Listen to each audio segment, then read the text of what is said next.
Ladies and gentlemen, and all those who are watching us in presence as well as online,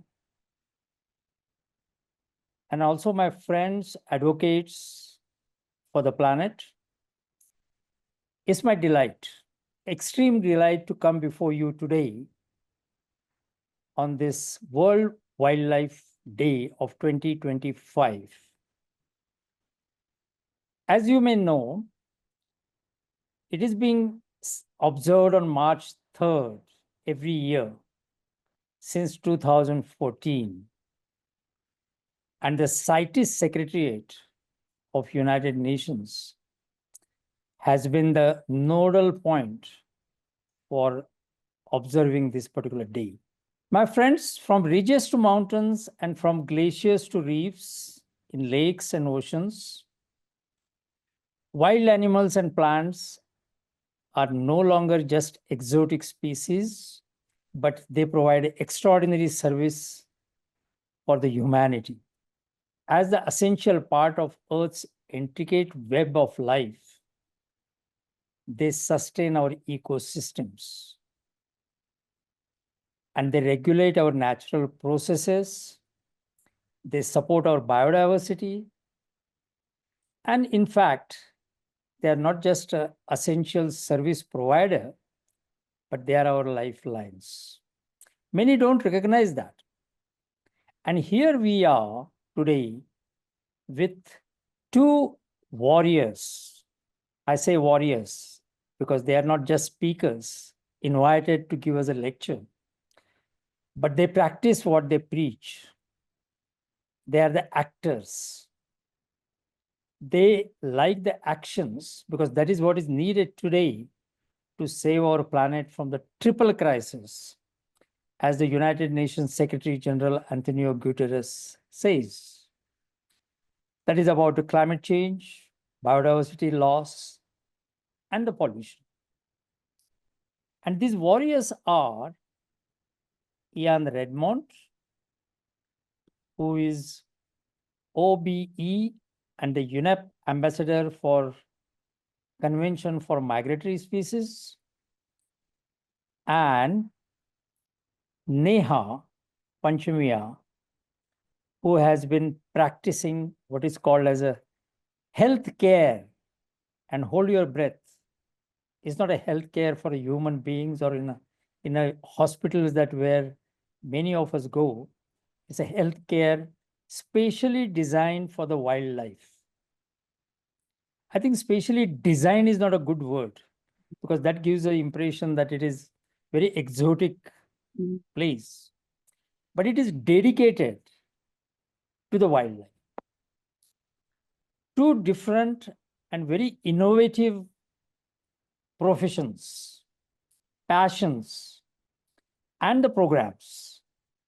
And these two actors are going to converse with us on this World Wildlife Day. They are going to talk about, of course, their passion, of course, what they are looking for to fulfill their dreams, and also give us a message on what are the gaps that exist and that threaten the wildlife on this earth. Ian Redmond, let me introduce him quickly. He is the extraordinary enthusiast on wildlife. OBE, that is his title. And many may wonder, what is the OBE? Is it an outstanding biodiversity expert? Maybe you are not far from that. But in reality, it is Order of British Empire. There's an outstanding recognition by the UK, the British government, for the extraordinary service that he is doing for the nature, for the biodiversity. And he has spent quite a significant part of his life in watching, observing, studying, and giving a messages to the world how these species, wildlife species like gorillas and elephants, are part of these ecosystems and how they are essential lifeline for our ecosystems. And his words are going to be of great significance to us, because we are not going to just conclude like any other webinar. We are going to conclude with certain actions, because those are the actions by which the Green There Foundation, that is my organization, always aims for. Green There Foundation looks for sustainable solutions for our developmental imperatives. And those are not solutions on a blackboard, in a classroom, or in auditorium, but they are really outside the classrooms, in the campus, in the jungles, in the communities, and along with some of the passionate workers like Neha Panchamiya. Let me introduce Neha Panchamiya. She is, as I said, a committed person to take care of the health of the wildlife. And people may say that, why not we just leave the wildlife alone and let them go whatever they want to do? But we will hear from here why we should take care of the health of the humanity, but at the same time, without ever forgetting the wildlife. And that is going to be a realization for us. So I'm going to now start this discussion. Ian, we are all fascinated by your life journey and what you have achieved up till now. And talking to you earlier, I felt that you feel that a lot is yet to be done. That stuns me. I just want to ask you, Ian, what has driven you to go to the jungle, study, and give us a messages about this extraordinary importance of the wildlife? Yeah. Thank you for the introduction. I too am fascinated by my life journey, and I haven't finished yet. No, I grew up in Yorkshire, in the northeast corner of England, but I was actually born in Malaysia, back when it was Malaya, one of the British colonies. And I spent my childhood wishing I was back in Malaya because of all the tropical species I would be seeing on a day-to-day basis. But I grew up watching caterpillars turn into butterflies and moths, collecting tadpoles and watching them grow into frogs. And like many young naturalists, the tendency was to bring the wildlife home with you. So I had a very tolerant mother who put up with stick insects walking up the curtains and praying mantids getting out and preying on flies in the kitchen. But eventually, my interest in natural history led me to a degree in biology, and I had the good fortune to be in a rural university in England, Keele University, surrounded by fields and woodlands and lakes, which was delightful. And although I'm not the most academic of people, I did enjoy organizing the speakers at the Biology Society. So if ever you're at a university, get involved with the societies that discuss the subjects that interest you.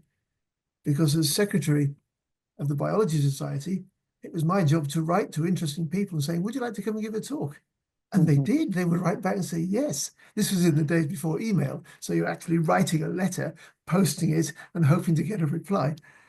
And one person I heard about had just spent 2 years collecting data for his PhD, studying mountain gorillas, like the guys behind me.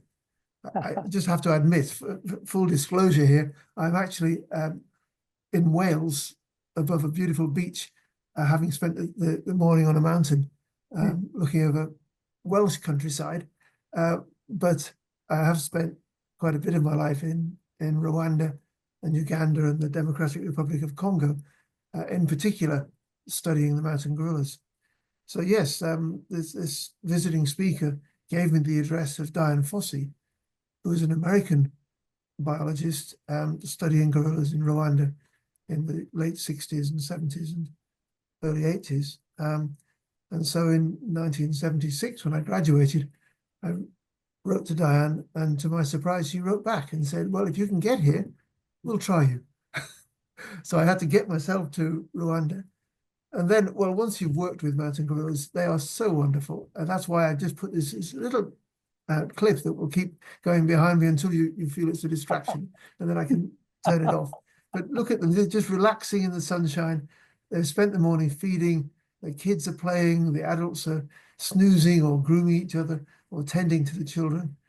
One or two individuals snacking on wild celery or bamboo or whatever they fancy. It's like a family of vegetarians living in a salad bowl where they just reach out a hand and there is food. And they carefully prepare each mouthful of food and consume it very delicately, or sometimes great handfuls going in. And it's fascinating. And it was purely that curiosity that drew me there. What an opportunity. And then I went on to study elephants that go underground. We'll talk about those perhaps later. But in both of those studies, individual animals who I had come to know and who had come to know and trust me, so I could sit just a few yards away making notes on their behavior or filming or photographing them, they were killed by poachers. Even though this was in the video behind us is in Africa's first national park, which in April this year celebrates its 100th anniversary. Mm-hmm. So it was declared in 1925 by King Albert of Belgium, because that was then part of the Belgian Congo. And it was Africa's first national park. So 100 years on, much has changed. And we'll perhaps talk about that story during the course of our discussion. But so has our attitude to animals. We used to think gorillas are monsters, and we made movies like King Kong and various B horror movies where the gorilla was the monster. And now we see them as peaceful, gentle vegetarians living in the mountains of Central Africa, and of course the lowland gorillas further west in the lowland rainforests. But now increasingly, I think we see them as being important for the job they do every day as gardeners of the forest. Hashtag gardeners of the forest, which we'll come on to later. But anyway, that's sort of how I got involved. But Ian, do you feel that whatever we are seeing behind you, is it your dream to have the same scenario in a Welsh, where you can watch them in person and sip a tea, a British tea or maybe Indian tea, and enjoy the life with gorilla? You know, when things were looking very bleak and gorillas were being killed by poachers in the 70s and 80s, I did wonder, is translocating them to a safe place, and the vegetation in Cornwall or in Wales is in many ways very similar to the mountains of Rwanda and Uganda. You have many of the same genera of plants that mountain gorillas would feed on. I seriously considered that just personally. It was never a project proposal. But no, I think the place where gorillas need to be safe is where they evolved. They have evolved to live and thrive in the cold, rainy forests of Rwanda. So although the cold, rainy forests of England or Wales might do, they're much better where they evolved and where they play an important role. They are keystone species in that whole ecosystem. And happily, the governments of Rwanda and Uganda and the Democratic Republic of Congo are committed to ensuring their survival. So that national park, although it was reduced in the 60s, Rwanda is now considering expanding it, restoring some of the lost land that was lost to agriculture. And of course, that means that the people who've been farming there for 40 or 50 years now have to either have another job or have to improve the productivity of the remaining agricultural land that they'll continue to farm. So it is that question brings in lots of potential topics for discussion. But no, I firmly believe that wildlife belongs in the wild, not because it's a nice place for it to be, but because it is part of that wild, part of that ecosystem. And what we want to do in Wales is to restore the ecosystem here with species that once lived here. So reintroducing beavers, possibly reintroducing wolves. I can hear all the sheep farmers saying, no, not wolves. But there are places where people, shepherds, live alongside wolves and they work out ways to do that. Thank Why you. are wolves important? Because they regulate the number of deer and they change the behavior of the deer. So it's rebuilding ecosystems that we have to focus on. And that's why I'd really like to hear what Neha has to say about rescuing animals and putting them back into Right. ecosystems. Very true. And that brings us to friends welcoming the true superhero of the world of animal rescue. That's Neha. He is a founder of and the president of Rescue in India. That is, a rescue is the what is it, you call it, a hospital for the wildlife.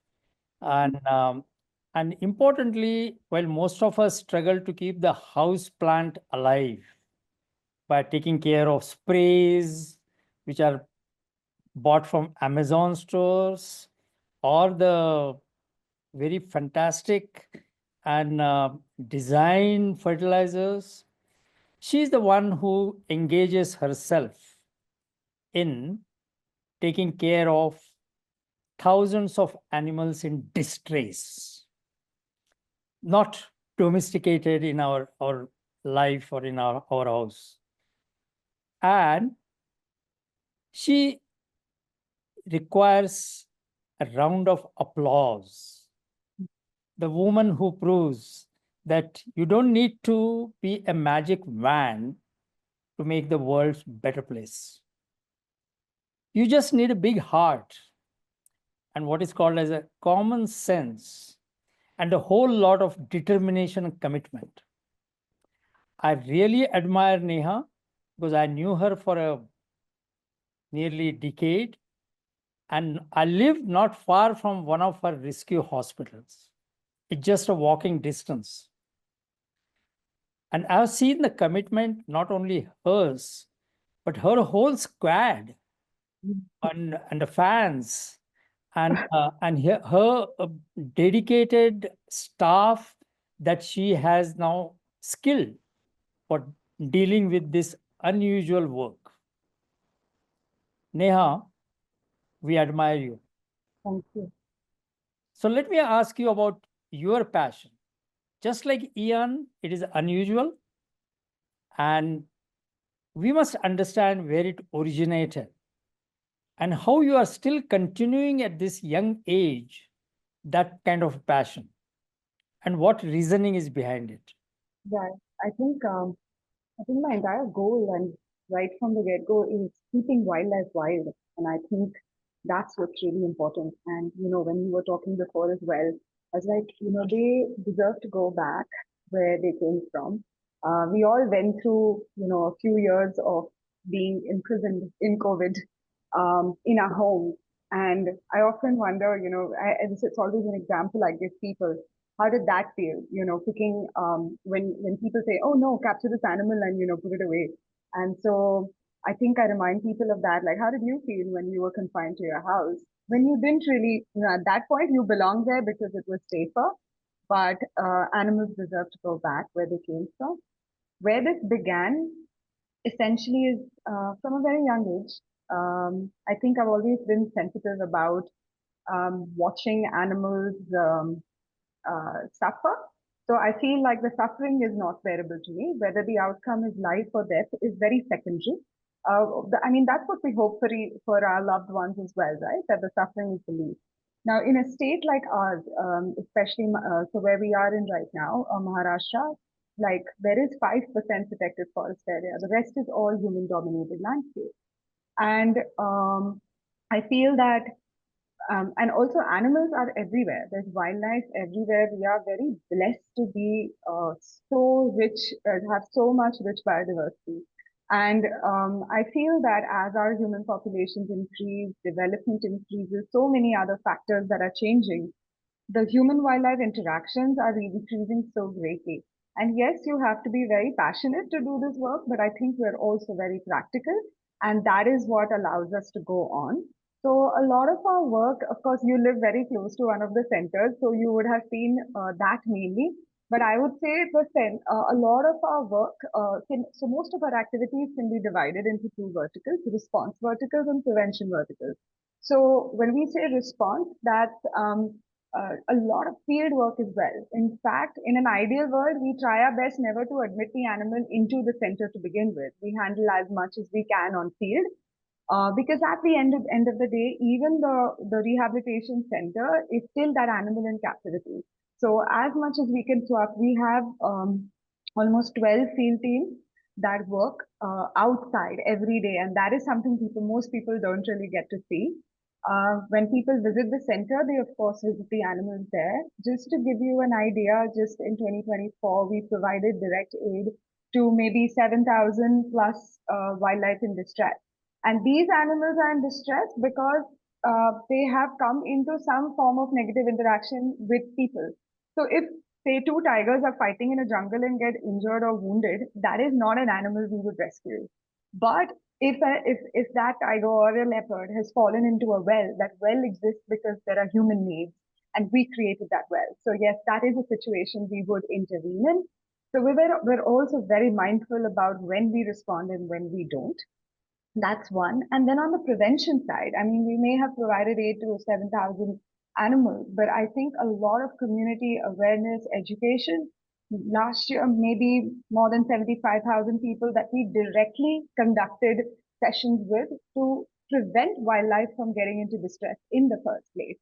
And I think that's really, really important as well. So I think, and of course, I founded the organization 17 years ago. And it began from a time where I saw a tree felling incident when I was really young, and I saw a lot of nestlings and fledglings which were, all lying on the road. I think it was being felled for road widening.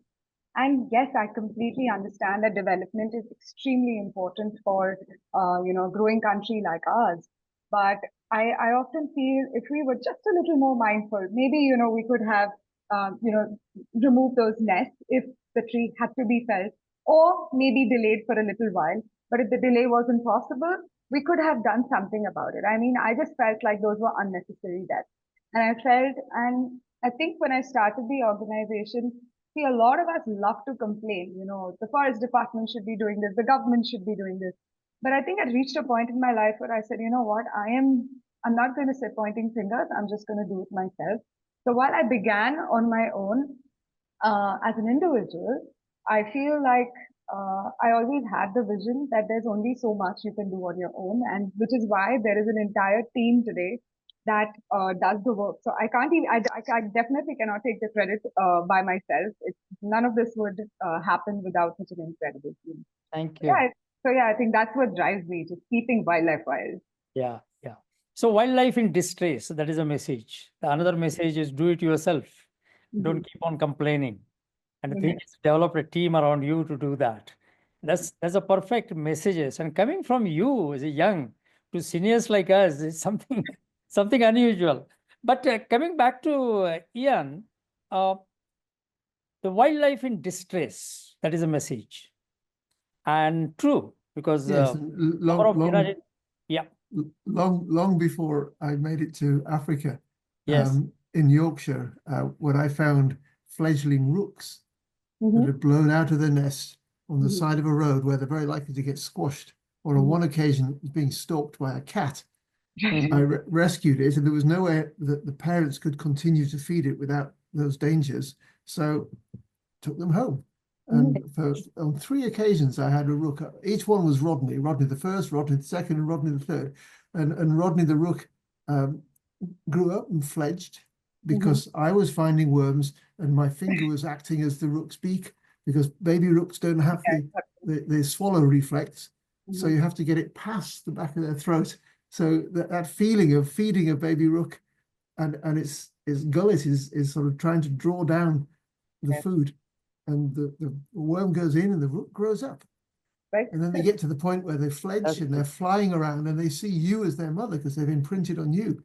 Right. And as a schoolboy walking home from school and having Rodney the rook fly down and land on my shoulder was, it was fantastic. But then Rodney left home. You know, he grew up, and as with any orphan, if you look after an orphan, once they come of age, you expect them to go off and make their own life, as did those rooks. But I absolutely agree with Neha that you could either observe these things and say, oh, that's a shame, or you could say they, whoever they is, should do something. But I reckon in conservation and wildlife welfare, there is no they, there's only we. There's only Right. And we starts with I. So You're right. You're right. Here, the wildlife in distress, and we hear about the statistics or some kind of figures that United Nations Biodiversity Board and all that have figured. They're talking about 1 million species out of whatever 8 to 10 million that we know of are in a threat of extinction. Now, number of those who read it and have studied something about the evolution of life, they keep on saying that, look, the extinction is a part of the evolution. So why don't we just accept it, whatever is happening? Maybe happening due to the human development, maybe happening due to our negligence, maybe for any other reason, but why not just accept it and go ahead? What would you say to them? I would say that policy would not lead to a good outcome for humankind, or the other species. But I would also say that the focus on extinction as a primary thing we're trying to prevent is slightly misguided. That is the very last stage when a species is down to a few individuals and you're trying to save them so that it might recover its numbers. You've failed. We have failed. What we should be looking at, and this is a worrying thing about the WWF State of the Planet report, which estimates that not the number of species, but the number of individual animals has gone down on average by 2/3. More than that, 76%. So 3/4 of the individual animals. Now, the gorillas behind me, every day they're eating vegetation, several kilos of vegetation. And depending on the size of the gorilla as to how much they eat, but much of that passes through as dung. And their droppings fertilize the soils. They're food for invertebrates. They return nutrients to the soil, which makes the other plants grow. And elephants the same. And apes and elephants for the forests of Africa and South and Southeast Asia are essential to the health of the forest. So I'd like people be delighted by, be fascinated by, consider animals as beautiful. Yes, I think all three of us and probably most people watching think that. But that focus on their beauty makes you feel, well, are they just ornaments? They're nice things to have around. There's a forest and oh, look, there's some pretty animals, some birds in it. Absolutely not. The forest wouldn't be there without the animals, without the mammals, the birds, the reptiles, the insects, because it's the animals that pollinate the flowers, that when the flowers produce fruit, eat the fruit and swallow the seeds, or in some cases chew and scarify the seed and then spit it out. But that preparation of the seed is what it encourages the seed to germinate. And if it's been through an animal, it has co-evolved with that animal, this co-evolution of animals and plants, so that seeds that you would think that if it's going into an animal's stomach where it's very acidic, it would be destroyed. But unless they've cracked the seed and the kernel gets destroyed, which is what happens when we eat nuts, of course, nuts are seeds, but we crack the shell and eat the kernel. We are seed predators. But if we swallow the seed and it passes out in our droppings, then we are seed dispersal agents. And it's this role of seed dispersal agents which make primates throughout the tropics and elephants in Africa and Asia very, very important.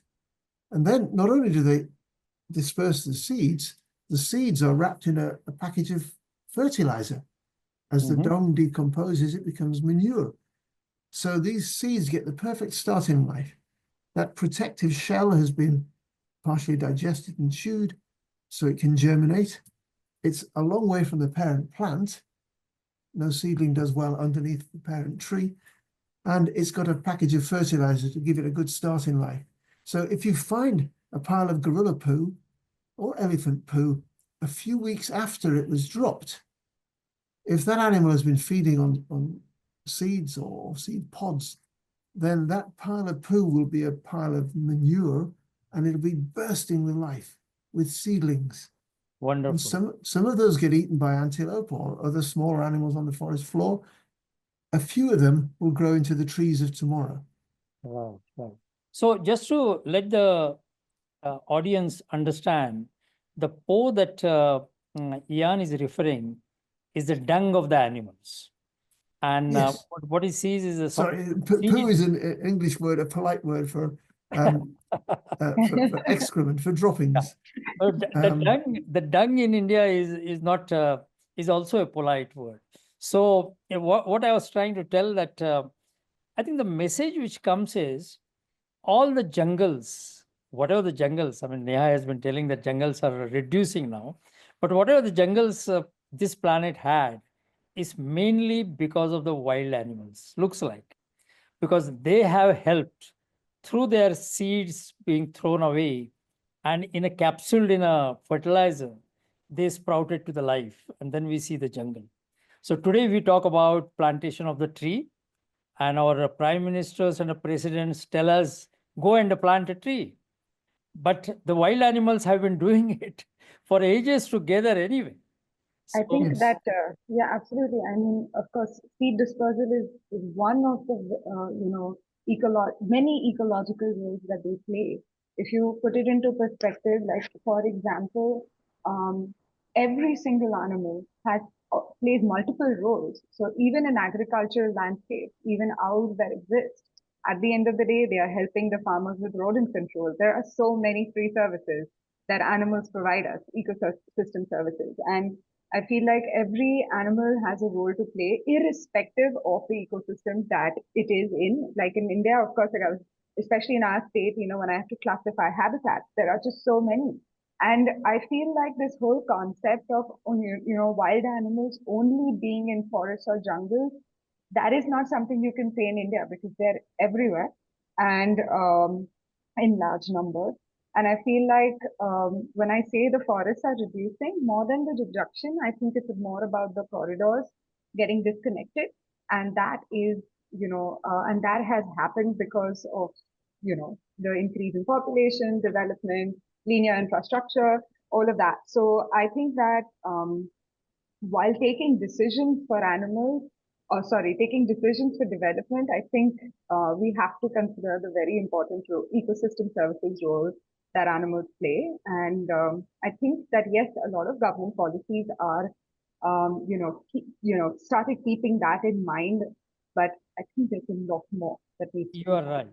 You are right, Neha. I think we have come to the crux of the matter, that we not only now understanding more about the essential role of the wildlife, which plays in a developmental process even of a human life. But at the same time, we are also seeing the gaps that we have. We pay for each and every service, but the service provided by the wildlife to us in our development, we don't pay them back. I mean, we have the Consider that. presidents. Yes, Ian. We consider that a free service. That's But I think that has to change. yeah. I'm so glad that Neha mentioned the word corridors, because the Convention on Migratory Species no longer has an ambassador program, but for the 14 years that I served as ambassador, much of the talk was on connectivity. Because clearly migratory species, whether it's birds flying from continent to continent or whales or turtles swimming through the oceans for vast distances, or animals that have pathways, those pathways or flyways or swimways need to be protected at both ends and all the intermediate points. And if birds are going to fly long distances, they need refueling stops. Yeah. Sometimes that might be an oceanic island, and people think it's a small lump of rock, it's of no particular value. And yet, if it's where say, insectivorous birds pause to rest and eat insects, the ecology of whatever vegetation is on that island is really important for them to get enough fuel to get the next step. And the people who go to university to study ecology, like I did, want to go and work in beautiful areas and study animals, and very few of them end up as politicians. And that's a real problem, because most of our politicians, highly qualified and experienced in their fields, know very little about ecology. How do we get basic 101 ecology into the minds of those who are taking decisions which affect ecosystems? Right. And I think one way of doing that is to put an economic value on the services provided by those ecosystems, so that accountants who are taught when they do economics at university, I didn't do economics, it didn't interest me, because the economists think that nature is an externality, that our lovely, clever economic systems are independent of nature, even though they depend on the resources from nature, and they're used by humans who are part of nature. Not apart from nature, we are a part of nature.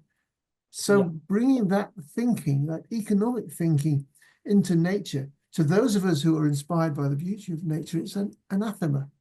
How can you put a dollar price on a gorilla or an elephant? Right. And So the fact is that they have a price on them, but it's usually when they're dead or in a cage. So you kill an animal, you can sell its meat, its skin, its tusks, if it's an elephant. If you put it in a cage and charge people money, it starts to have an economic value. Right. But we need to put the economic value into the wild, where they're playing this important role that keeps us all alive. And I think Neha is absolutely right that we can't depend on protected areas. You mentioned 5%. Some countries aspire to have 15 or maybe even 20% of their area protected for conservation. But conservation doesn't have to exclude people. In England and Wales, our national parks are full of farmers. But the farmers agree to farm in a way that is within the conservation objectives of the national park. So, and many of our national parks are actually protecting traditional farming systems. So they modify their behavior to fit the conservation goals. And I think that model can be used around the world, where people and wildlife are apparently in conflict. It's beyond doubt that the time has come to pay for the eco services. And I think this idea is something which goes, it doesn't require any logic or reasoning. I think it is obvious that we are neglecting it. And even from students to the presidents, people talk about the tariffs and taxes, and the whole interrelation between the countries is dependent on tariffs given on the products which are made by using natural resources. But that tariff part of it doesn't go back to the eco services which have been provided by the nature. Now, I think it goes beyond that. It is should not be that difficult to understand, but looks like it is difficult to implement it.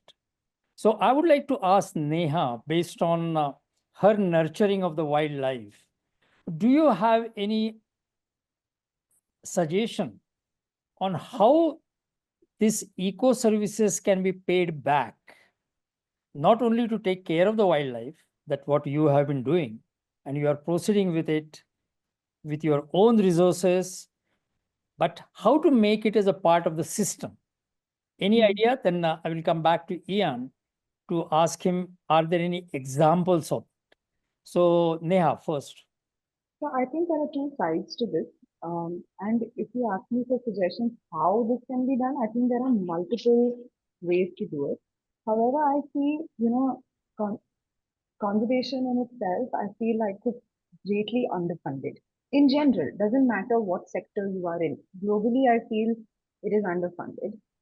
And um, filling those gaps is definitely needed. However, if I look at a country like ours, where you're trying to, talk about certain policy level decisions which get taken, where these eco services can be paid back, I feel there are multiple ways to do it. Number one, fund to be able to fund current efforts. Right now, the one of the main funding like sort of channel that exists for even organizations or forest departments that are working towards wildlife conservation is either the government, the funds that have been allocated by the government, or the organizations like ours depend on possibly CSR, which is corporate social responsibility funds, or individual grants. And these are very stopgap solutions because they're very project based and very short term. That's So right. I feel like, and why do corporates give funds? Because it's mandatory. 2% is mandatory to give as donation to organizations that are duly registered and have all compliances. So I feel instead of making it mandatory, I think it should be based on the fact that the more you do, the more credits you get, and maybe some kind of tax relief and things like that. And it shouldn't be capped at a certain level. I also think that large institutions like maybe universities, a lot of very large corporates where they, who are holding a lot of land, I feel like they should get benefits for protecting the areas that fall under them. And of course, there are, I think India has some great policy, but implementation is a challenge.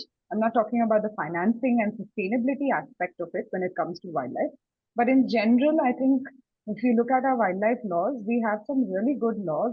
But I think implementation is a challenge, and that is something that exists because there is limited resources and enforcement challenges, considering the diverse nature of our country and so many states and such different policies in different states. So I think that there are multiple solutions to look into, but I think the first thing that needs to be done is you have to accept this to begin with, that this is something that we need to do. And as Ian mentioned that, I think all the people who want to work for animals, all the ecologists, everyone, we're working with animals. At the end of the day, we are not the policy makers. But I think that is also changing with time, where a lot of experts are being asked for their opinion when it comes to policy. I think that in today's day and age, data is driving a lot of policy as well. So I think, which maybe didn't exist 50 years ago. So I feel like even the work that we do, for example, just to give you an example, a hyena that was rescued, she was an orphan, and then she was raised with literally no human imprinting, which was really quite the task to achieve. And then we put a collar on her and released her back, right? And then this animal goes out there, monitoring her for after she got released, when she grew up. And today it is not my word for it, but there is data to prove that animals like this do not need to go into lifetime captivity. So you see, data has to be able to, the work we do has to, talk about and then determine future policy. Because normally animals like this would go into captivity, become resource burdens for the state forest department as well. So I feel like it's not about an individual animal, but it's about, sort of using that animal as a torchbearer for so many others. So I think that when it comes to finances and the gaps of our ecosystem services, I think that we are still at the point where we need to, number one, determine whether is this digestible or acceptable to our government, number one. And then number two, what are the different solutions that can be implemented? So Neha, I think we have come to the point where, I mean, you brought us to the point where it is very important to develop some kind of a model. Because one of the ways of accelerating any idea, implementation of any idea which is logically so clear, like eco-services payment. And those are the kind of things which are difficult to implement it, but that can be accelerated by creating a model. And whether we can create that model, and that's why I come to Ian, saying that is there an example any government or any organization has set up to say that, yes, once you put up this idea, things have changed. And if it is not there, can we develop such kind of a model? There are very few examples of long-term payment for ecosystem services working. A lot of people have looked at Costa Rica, which is a country that, as I understand it, was a government that was elected many years ago, shut down the army and spent the money on education and health, and would pay farmers to plant trees. So up until that point, Costa Rica's deforestation rate was heading the same way as every other country around the world. More and more trees being cut down, converted to agriculture, to human. But as a result of those policies, that was reversed. And more of Costa Rica is now forested. And so their ecosystems work better. And I think that's the key. If you can show people that it's in their own interests to do something, they will do it. So I think enlightened self-interest. You can tell people, wag your finger at them and tell them not to do something, but when they see that they're going to benefit from it, they're more likely to do it. So how can we do that? You mentioned, Neha mentioned the sources of funding for conservation being limited. And that's partly because if it's organizations that are non-governmental, most of them are charities. And they ask people, if you've got any money at the end of the month, can you give it to charity? And of the charities, there are charities that help old people and charities that help children, charities that help the poor, and some charities that help animals. Some of those animals are in captivity, cats and dogs and horses have been abused, and some are in the wild. So you're talking about a subset of a subset of a subset of the bit of money at the end of the month that any person... we're very, very down the list. Yes. Animals are way down. But I'm a trustee of several charities, and I work with the Born Free Foundation, which also has that Keep Wildlife in the Wild tagline, and with EcoFlix, which we talk about later perhaps, but EcoFlix is a new TV channel to educate people about these concepts.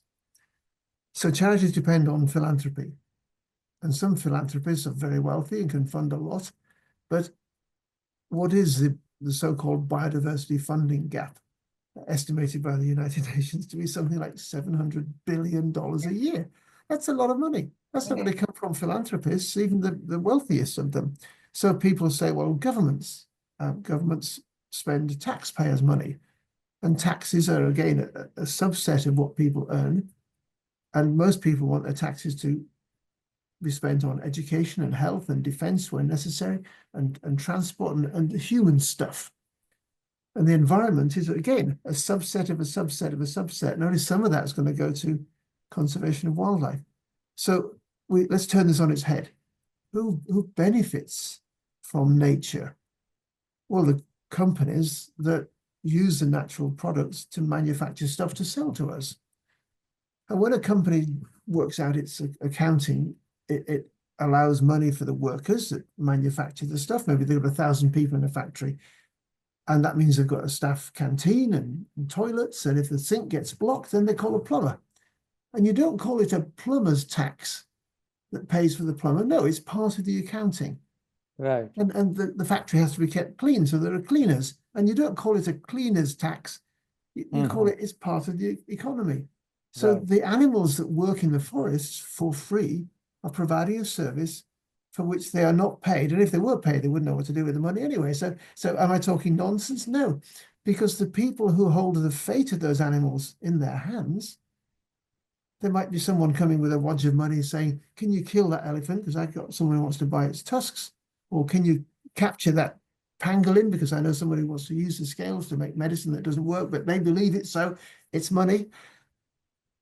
And if instead somebody else was saying, well, here's some money, keep the animal in the forest. The pangolin is providing an ecosystem service. The elephant is providing an ecosystem service. And with elephants, we can actually measure the difference they make.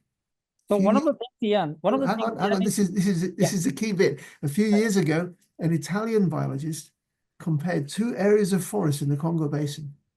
One where the elephants had been wiped out years ago by ivory poachers, and one where there were still some elephants. And he found that the above ground biomass, that is basically the wood in the trees, was 7% more where there were elephants. And of all the gigatons of carbon stored in the forests of the Congo Basin, 7% is quite a lot if you look at the value of carbon on the international market. So he gave his results to an economist who then was the assistant director at the World Bank, at the International Monetary Fund, forgive me. And that gentleman called Ralph Sharmy had previously done a calculation to show how much each individual whale in the ocean is worth over the course of his or her life because of what they do. And what whales do in the oceans is they eat and they defecate. Right. And they produce not big balls of dung like an elephant, but what are called fecal plumes.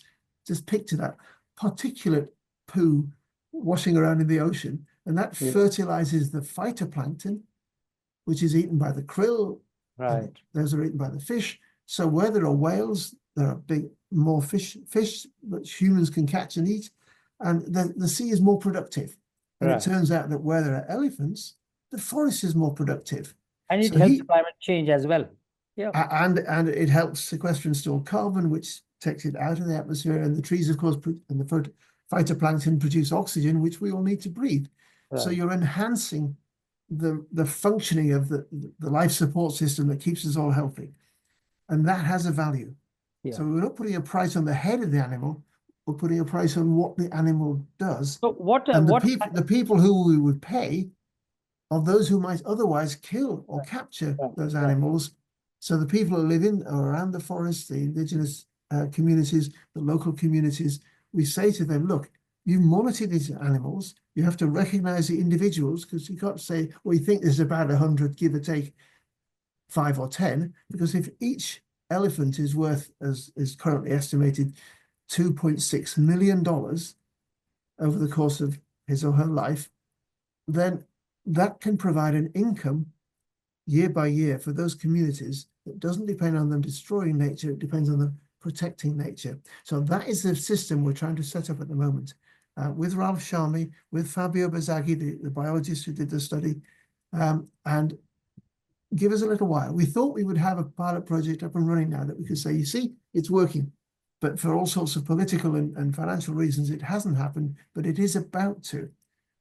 So when it does, companies that have a negative impact on nature can offset that negative impact by buying the credits generated by elephants or whales or gorillas. You know, you can work out the difference they make. This isn't an arbitrary number plucked out of the air. It's measuring the difference that they make to an ecosystem and saying that difference is worth money. And companies that want to, and there's a new thing in company economics called the TNFD, the Task Force for Nature-Related Financial Disclosure. I met a chap who works at the Bank of China a couple of days ago who tells me that the Bank of China is now TNFD compliant. They're working out their impact on nature and the financial consequences of that. And so they need to offset that. And if that becomes an expensive chore, they will reduce that impact. Right. That's the system we're setting up.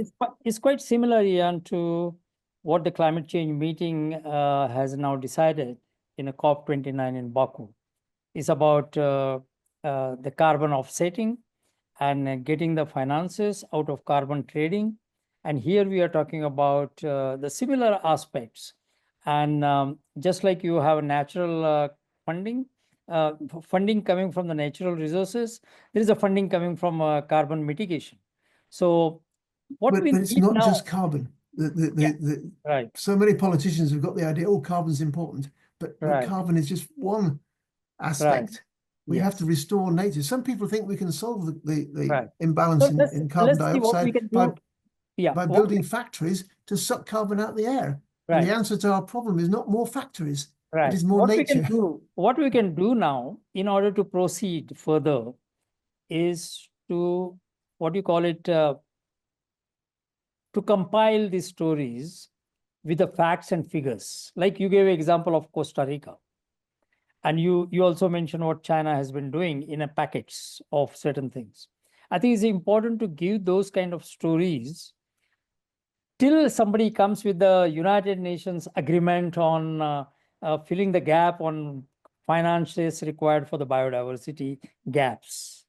So till that time, I think why not ask the youth in the universities to start compiling them, not by just looking at certain Google search or something, but going to the site and then encouraging them to go there, and whatever is the expenses required, we can get it from whatever the foundations or corporate social responsibilities, and compile those stories in order to put forward to the United Nations meetings.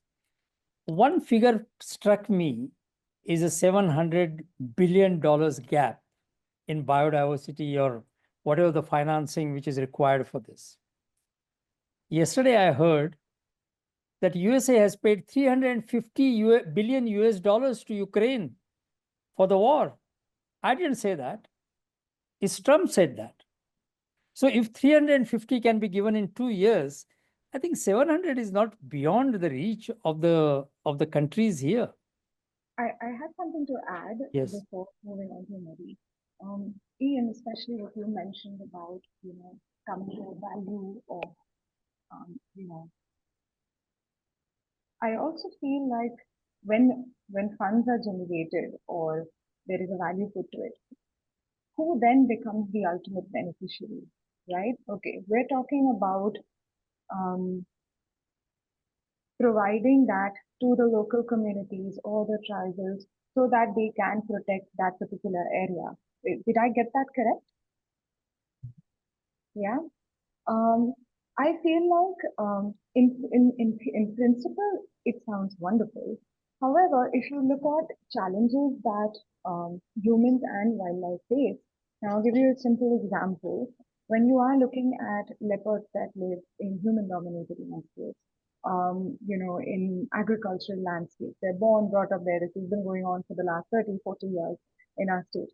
Now, at the end of the day, what one does is, like efforts that, for example, we put in, we do a lot of work with the community, teaching them safety, teaching them measures how they can protect their, so it's threat to life and livestock, right? While there are compensation measures in place for their livestock, safety measures that they can put in, the fear factor that exists is very real. And somewhere I feel like every place has different challenges when it comes to incentivizing even people to protect wildlife. So I feel like after a certain point, it's about changing perspectives and their paradigms to not viewing animals as a threat.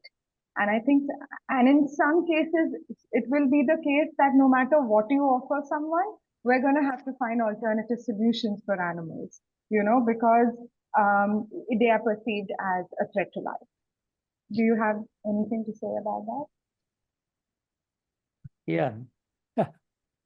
Yes. When humans have got used to living without what they consider to be dangerous wild animals, asking them to adjust their lives to accommodate them back is a big ask. I recognize that. Yeah. And people who do live their lives facing dangers from elephants or big predators that might eat or trample them or their children, it requires resources to deal with that. And most subsistence farmers don't have the money to put up an electric fence or even build a beehive fence to keep the elephants out of their crops. But if the elephant that every year comes through and raids their crops was the source of their finance, which they could use to pay their children's school fees and put up a fence to keep the elephant out or provide some other deterrent, then I think the tolerance of that elephant would be much greater. Where there has been a successful tourism, the mountain gorillas, their survival and the fact that their numbers are increasing every year now is largely down to their value as a tourist attraction. But when the pandemic hits, or when a civil war hits, as now in the DRC, the M23 rebels are making it so dangerous that every developed country government that offers advice to tourists says, don't go there.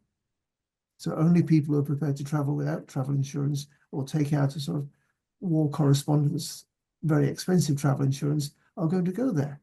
So the source of revenue dries up.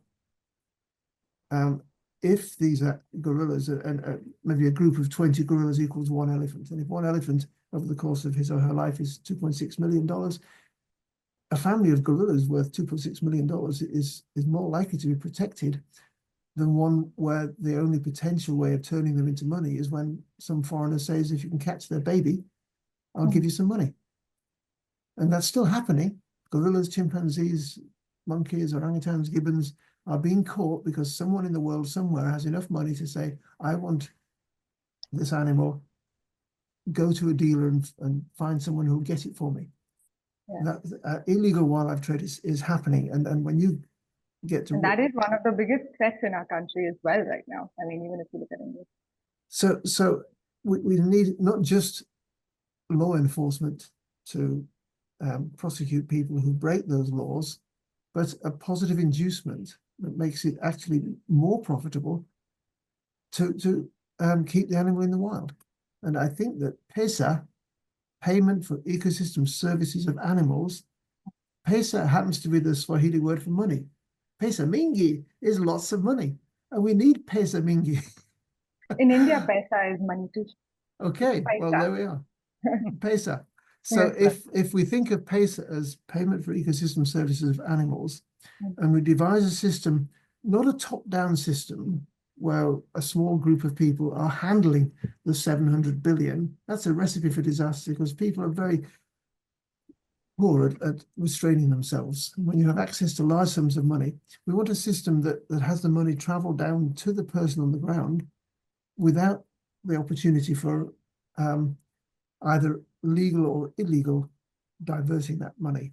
And in that, we think blockchain might provide the answer. Right. In So fact, a few years ago, yeah. a Yes, company go called ahead. Rebalance Earth began this project. Rebalance Earth has had to divert its attention to UK ecosystems for various reasons. But the idea of putting a value on the work done by elephants is still alive and well. And now it's an American organization called Blue Green Futures. And I think we found the finance to set up the pilot project. And we have the blockchain already developed by Rebalance Earth. And that would mean that everyone along the chain sees where the money is. So it can't disappear into a private bank account or be stolen. And the person who generates the token to say, yes, one of your client elephants was seen today alive and well, here's his photograph or her photograph, or here's a sound recording, or here's a DNA sample saying, yes, this is the elephant who is earning credits. And those, call them nature credits or biodiversity credits, which include the price of carbon, but also goes so much further than that, are the economic basis for this. Sadly, most ecosystem services do not have a market value. Even though, water is one of the most important, and forests and woodlands generate water vapor. They put water vapor into the air through evapotranspiration, and it travels around the world and waters crops. But when you buy a loaf of bread, not a penny of that price goes back to protect the ecosystem that generates the rain that sends the water vapor around the world. So we're calling for a rejigging of the world economy, which is quite a big ask. And the fact that it's taken a few years to get it off the ground shouldn't surprise us, because economists probably think it's working quite nicely. So let's see how we accelerate this process now, because it has taken a few years. And in a few years, we also developed a lot of reports of what are the threats and the severity of the threats, which keeps on coming and hammering on a people. And some of the society sections are thinking that environmentalists will keep on threatening or providing the reports that threaten us, and nothing is happening on that. So in fact, this particular World Wildlife Day has the theme of wildlife conservation finance, investing in people and planet. I think, Ian, you are going beyond saying that investing in animals, people, and a planet. In fact, the planet does have animals as well, but it is not explicitly indicated that. So can we then conclude by saying that let's showcase this, some of the small examples which have happened, taken place. Also showcase some of the initiatives that you are talking about the PESA and other things. And also initiate that in a slightly bigger scale or in a piloting scale. And these are not just an experiments, but it can be done in a real life things. And with your commitment, with Neha's commitment, and with the network of universities that Green Thair Foundation has, can we combine that all potential and enthusiasm together to develop some kind of a model? And that could be part of sort of an right way to observe this day of 3rd March. The short answer is yes. The longer answer will need to work out some of the details. But in the many universities in well, around the world, there are students seeking projects for their thesis, for their ecology courses. And I think this concept that Fabio Bazzaghi initiated of comparing habitats with and without one of their keystone species is quite easy. We can all find a patch of forest where there used to be elephants and then compare the productivity of that forest where there are elephants, or we can go to a marine area and look at the marine ecosystem, whether it's a coral reef or seagrass. You know, Ralph Sharma, the economist I mentioned earlier, estimates that the global value of seagrass meadows in the shallow waters around so many countries of the world is worth $1 trillion. Trillion. And yet we just regard it as a weed. It's a nuisance when you want to go swimming and there's bits of seagrass getting caught in your feet. So we have to stop valuing the species that sustain us and not think about nature reserves as being 5 or 10 or 15%, but how can a much larger proportion of the Earth's ecosystems continue to function healthily? If we use the term life support system earlier. Now, if your elderly relative is on a life support system in a hospital and somebody said, well, we're just going to turn it down to 15%, should be fine, you would object. You would say, no, as close to 100% as you can. And they might say, well, there's been a power cut, we have to turn it down. Okay, but not down to 5 or 15%.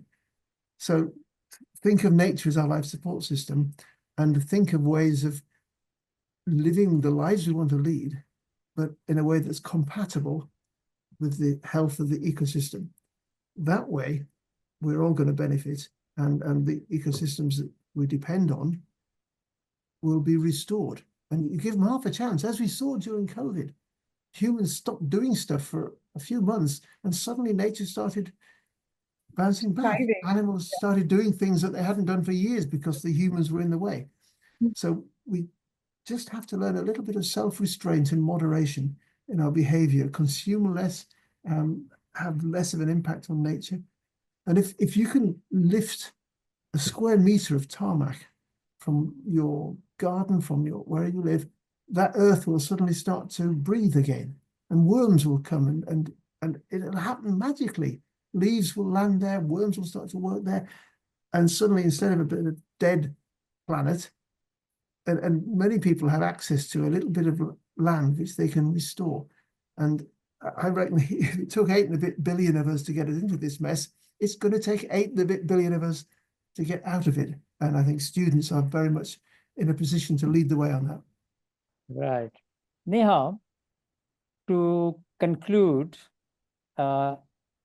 your statement, I feel that when the emergency keeps on coming up on a biodiversity, I think nothing is more important than the emergency methods you have to save the wild animals.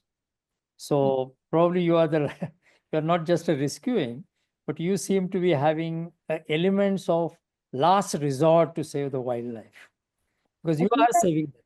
I think that, My question to you is how we put the system in a place of not only saving the individual. It is important because you did mention the individuals are more important in the individual animals more than more than just 1 million species or something. But how we make some kind of a system, Mhm. start developing a showcases, Mhm. say that, yes, this is the way to go, Okay. and not Uh, just keep on tackling the emergency. Right.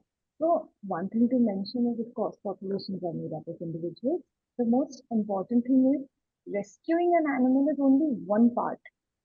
You know, and I always say this, we never rescue one animal. When you go there, all our entire team, we might just go to pick up an ex animal, but nobody will leave there without educating at least 20 to 30 community members around them. When that animal recovers and it goes back for its release, making people a part of that, again, calling them back in, making them watch that.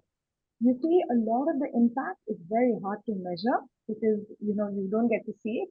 But we do always notice that, it is a community that has been made aware. Now, whether it's a local community, whether it's a school, whether it's a corporate, whether it's anyone else, that is why we focus and so much of our effort on awareness and also the youth because they are the future.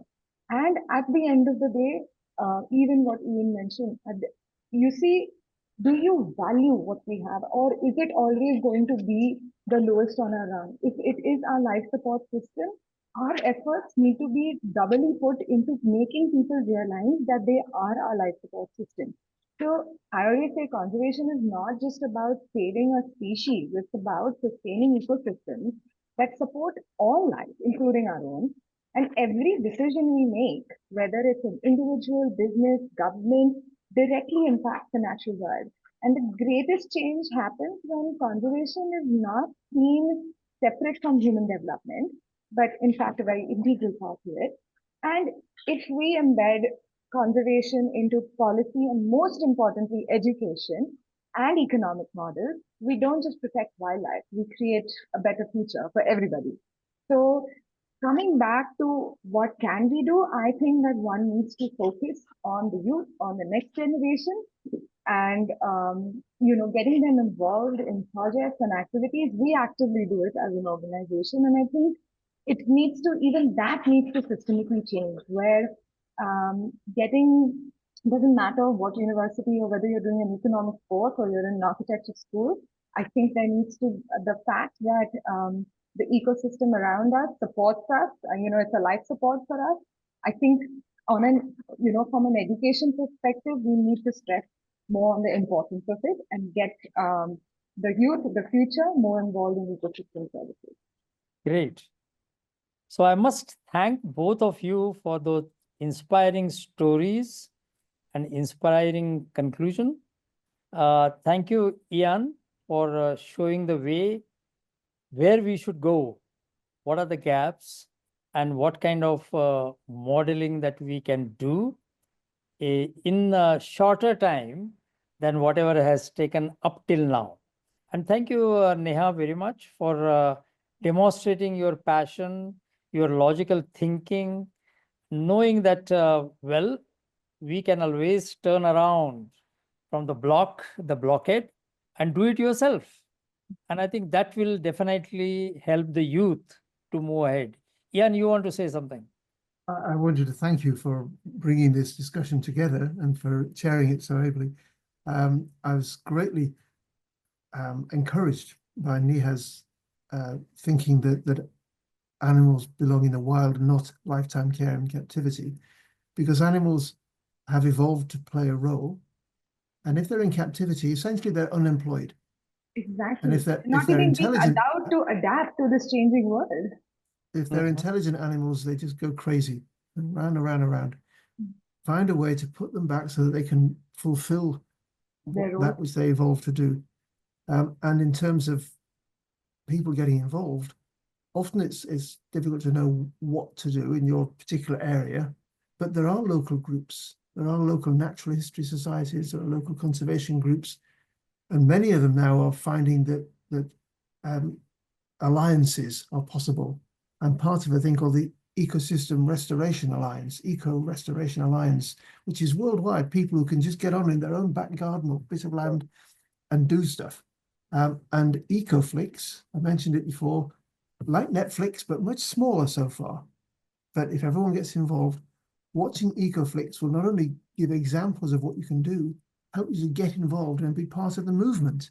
Mhm. Because as we say on EcoFlix, nature needs us, Yes. all of us. And getting involved is the first thing. So some pointers you'll find. Go to ecoflix.com and see all the different organizations that are already partnering. And Neha, we have to talk. We have to get Yes, we will. rescue onto EcoFlix. Yes, Yes. we definitely will. Very good. So nature needs us and we need nature. So that is a good theme to conclude on. And a theme sentence would be that nature needs us, we need nature. And in order to marry them, we need finance. I think, but to get the finance, we have to develop the models and showcases to those who matter. I don't want to say government or the business or anything. So it has been a wonderful experience to talk to both of you. You come from a so different background. I'm not talking about only geography, but even in terms of age, thinking, the kind of work you are doing. But there is one thing in common, and that is a passion. And I was very delighted to see that every minute I enjoyed that passion of yours. So let's see that something legacy things comes out of our discussions for nearly 1.5 hours. And we start continuing that whatever the thinking that we have and the outcomes that we will conclude with this. Thank you very much. Thank you. Thank you for organizing this. Thank you, Ian. Thank Thank you, you. Neha. Thank Bye. you. Bye. Okay, well, Neha's signed off, but I didn't know if you wanted to. I have a small cross there. So she has signed off. So Ian, enjoy your rest of the day in Welsh. And thank you very much with a short notice that you could gather yourself into the right mood. And I was very happy. We will continue our dialogue. Good. We didn't bring enough elephants into the picture. That's the trouble. If you just have gorillas behind you, you forget to talk about the elephants. Okay, thank you. Okay, thank you, Rajendra.